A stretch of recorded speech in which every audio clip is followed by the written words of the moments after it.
Assalamualaikum warahmatullahi wabarakatuh. Halo para siswa, apa kabar kalian semua yang sedang belajar dari rumah? Semoga kita dalam keadaan sehat dan tetap semangat.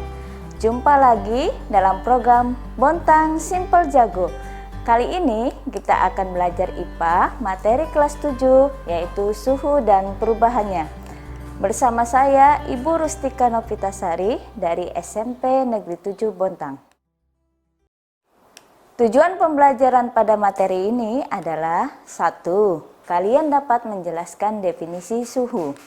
2. Kalian dapat menjelaskan berbagai jenis termometer. 3. Kalian dapat menentukan skala suhu dengan menggunakan termometer pada pengukuran suhu. 4. Kalian dapat menjelaskan definisi dari pemuaian. Dan yang kelima, kalian dapat menjelaskan penerapan pemuaian dalam kehidupan sehari-hari. Suhu selalu dibicarakan dalam kehidupan sehari-hari. Misalnya, Kota Bontang akhir-akhir ini terasa sangat panas. Berapa suhunya ya? Pada suhu berapa sih air mendidih atau membeku? Dan pada suhu berapa orang mengalami sakit demam? Tahukah kalian apa yang dimaksud dengan suhu? Suhu adalah tingkat derajat panas suatu benda. Lalu, bagaimanakah cara mengetahui besar suhu pada suatu benda? Kita memiliki indera perasa yang bisa merasakan panas atau dingin dari suatu benda. Namun, apakah indera perasa dapat dijadikan sebagai alat ukur yang handal? Untuk mengetahuinya, ayo kita lakukan percobaan berikut ini. Langkah pertama, siapkan 3 wadah yang masing-masing berisi dengan air hangat, air biasa, dan air es. Kemudian, celupkan tanganmu yang kanan ke dalam wadah yang berisi air hangat dan tangan kiri di wadah yang berisi air es. Selanjutnya, rasakanlah tingkat panas air itu pada tanganmu. Setelah beberapa saat, segera celupkan kedua tanganmu ke dalam wadah yang berisi air biasa. Lalu, rasakan tingkat panas air biasa pada kedua tanganmu. Dari percobaan yang telah dilakukan, bagaimana penginderaan kedua tanganmu terhadap air biasa? Ternyata dari hasil penyelidikan menunjukkan bahwa kedua tangan merasakan tingkat panas yang berbeda. Indera perasa dapat merasakan panas atau dingin suatu benda. Namun, indera perasa bukan pengukur tingkat panas yang handal karena menghasilkan ukuran suhu secara kualitatif sehingga indera perasa tidak dapat dipakai sebagai acuan. Suhu harus dapat diukur secara kuantitatif dengan alat ukur yang disebut dengan termometer. Jenis-jenis termometer. Jenis pertama adalah termometer zat cair. Secara umum, benda-benda di alam akan memuai jika suhunya berubah. Pernyataan ini dimanfaatkan untuk membuat termometer dari zat cair. Untuk lebih jelasnya, perhatikan gambar berikut. Ini adalah termometer yang diisi zat cair. Ketika suhunya meningkat, maka permukaan zat cair akan meningkat. Begitu juga sebaliknya. Jika suhunya turun atau rendah, maka permukaan zat cair juga akan turun. Zat cair yang umum digunakan untuk mengisi termometer adalah air raksa dan alkohol. Baik raksa maupun alkohol masing-masing memiliki kelebihan dan kekurangan yang disajikan dalam tabel berikut ini.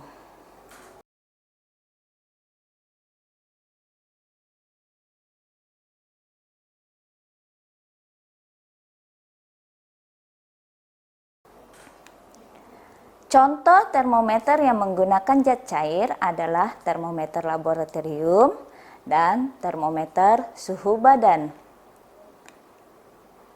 Termometer yang kedua adalah termometer bimetal. Bimetal merupakan dua logam yang berbeda dan dilekatkan menjadi satu. Jika suhunya berubah, bimetal akan melengkung. Karena logam yang satu memuai lebih panjang dibanding yang lain, termometer bimetal dapat digunakan untuk mengukur suhu open kompor, pemanggang, dan lain sebagainya. Jenis termometer yang terakhir adalah termometer kristal cair.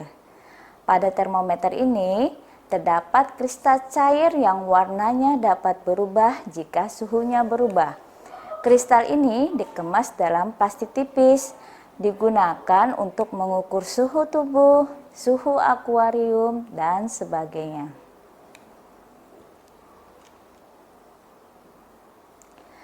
Skala suhu. Ibu mau tanya, ada berapa skala suhu? Ya, benar sekali. Skala suhu yang diketahui ada 4. Yang pertama, Celsius. Yang kedua, Reaumur. Yang ketiga, Fahrenheit. Dan yang keempat adalah Kelvin. Kelvin merupakan skala suhu dalam Satuan Internasional atau SI. Skala suhu pada Kelvin memiliki perbedaan dari yang lainnya karena menggunakan nol mutlak, tidak menggunakan derajat. Setiap skala suhu memiliki titik tetap bawah atau titik beku dan titik tetap atas atau titik didih yang berbeda-beda.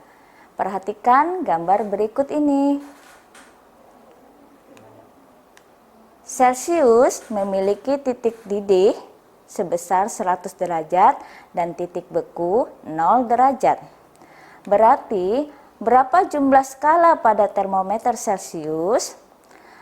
Jumlah skala diperoleh dari pengurangan titik didih dengan titik beku, yaitu 100 dikurang 0 sama dengan 100 skala.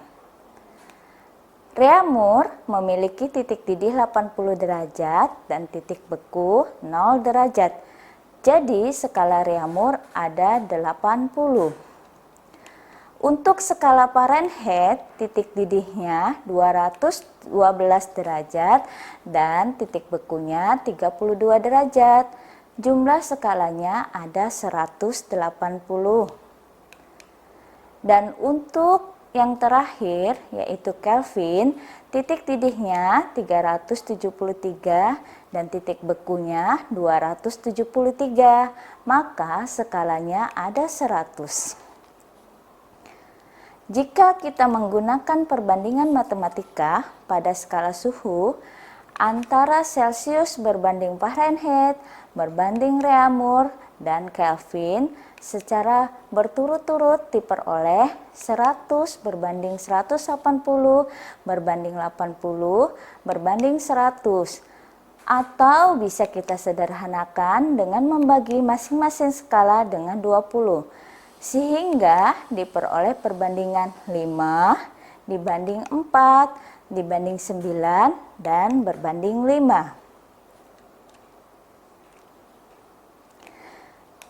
Berikut adalah rumus yang dapat kalian gunakan untuk mengkonversikan skala suhu dari satu termometer ke termometer yang lain.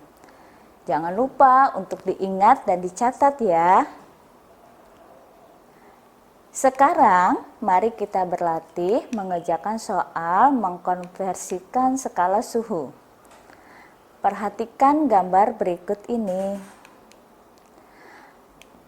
Besar suhu T pada skala termometer Fahrenheit adalah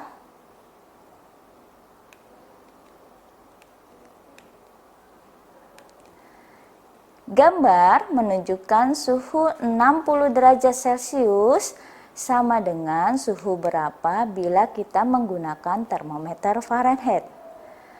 Pada soal ini, kita bisa menyelesaikannya dengan menggunakan perbandingan skala Celsius dan Fahrenheit, yaitu 5:9 yang telah kita pelajari sebelumnya. Setelah mengetahui perbandingan skala termometer, kita bisa masukkan ke dalam rumus. Berikut perhitungannya. Jadi, setelah kita selesaikan, kita peroleh bahwa 60 derajat Celcius itu sama dengan 140 derajat Fahrenheit. Agar lebih paham, mari kita berlatih menyelesaikan soal yang kedua. Perhatikan gambar berikut ini.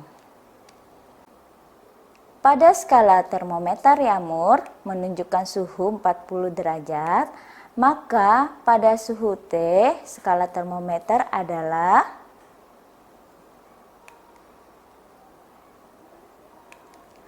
pada soal ini, karena kita menggunakan termometer X yang tidak tahu perbandingannya, maka terlebih dahulu kita harus mencari perbandingan antara skala termometer Reaumur dan termometer X.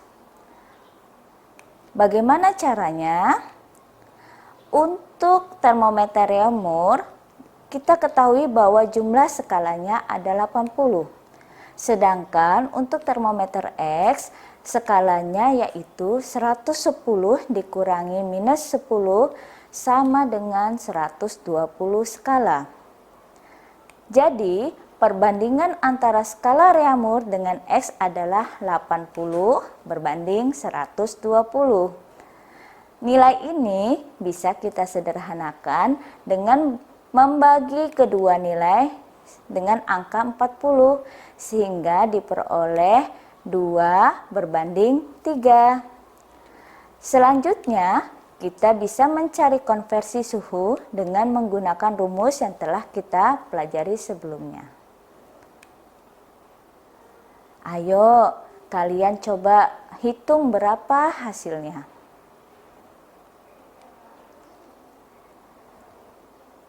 Setelah kita hitung, kita peroleh bahwa 40 derajat Reaumur itu sama dengan 50 derajat X. Nah, sampai di sini, apakah kalian sudah paham?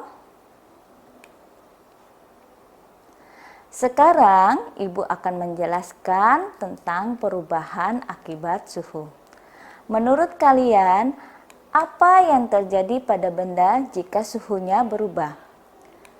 Salah satu perubahan yang terjadi adalah jika suhu benda naik, maka secara umum ukuran benda akan bertambah.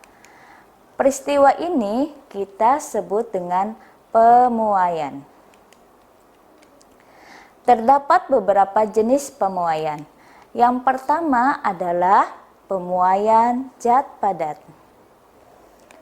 Pada umumnya, benda atau zat padat akan memuai atau mengembang jika dipanaskan dan menyusut ketika didinginkan. Pemuaian dan penyusutan itu terjadi di semua bagian benda, yaitu panjang, lebar, dan tebal benda tersebut.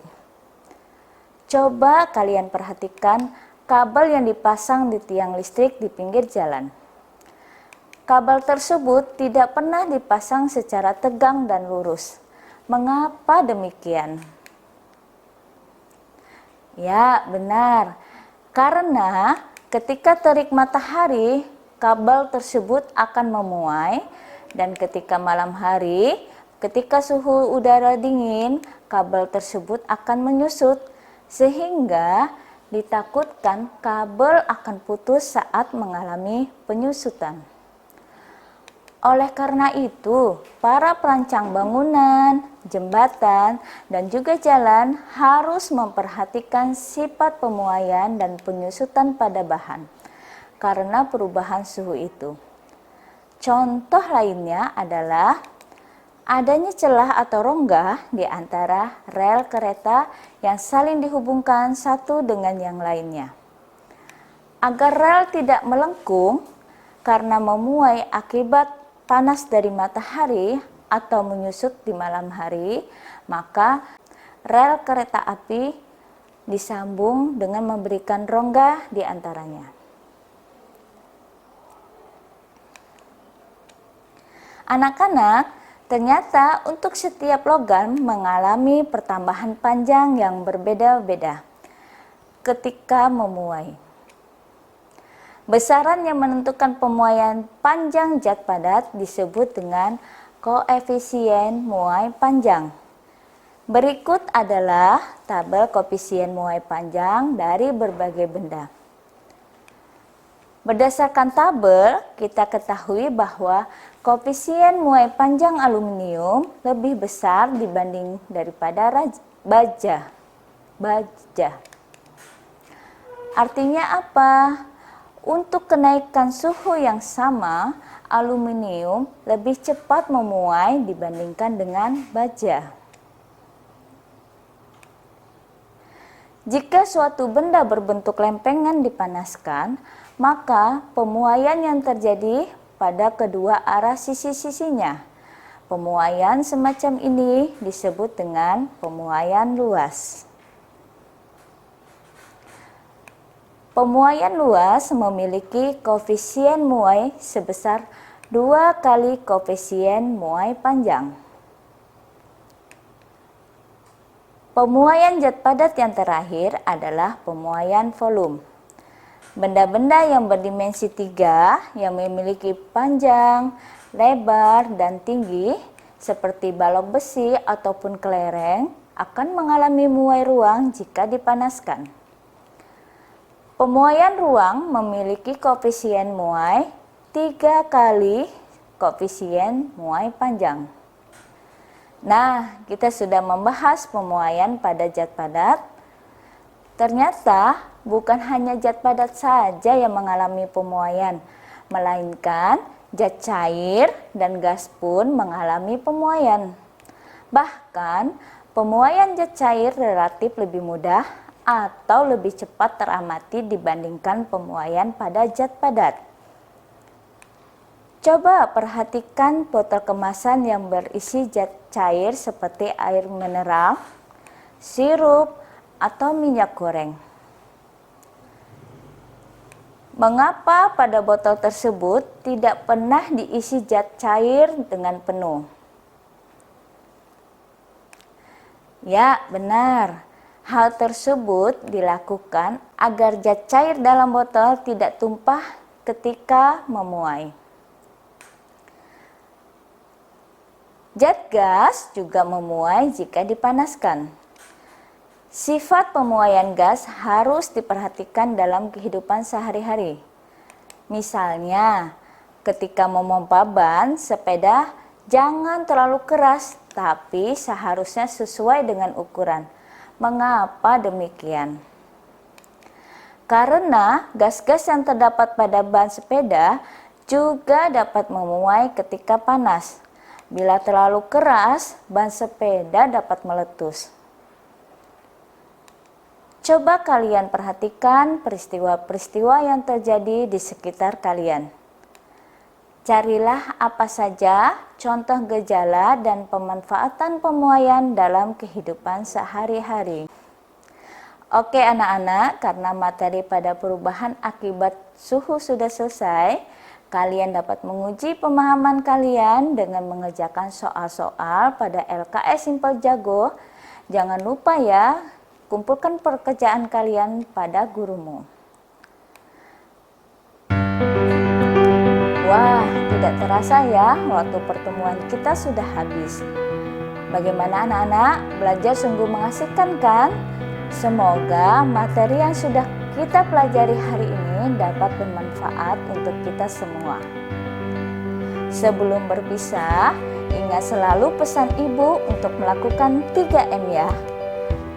Memakai masker saat keluar rumah, mencuci tangan sesering mungkin menggunakan sabun pada air yang mengalir atau menggunakan hand sanitizer, dan menjaga jarak minimal 1,5 meter.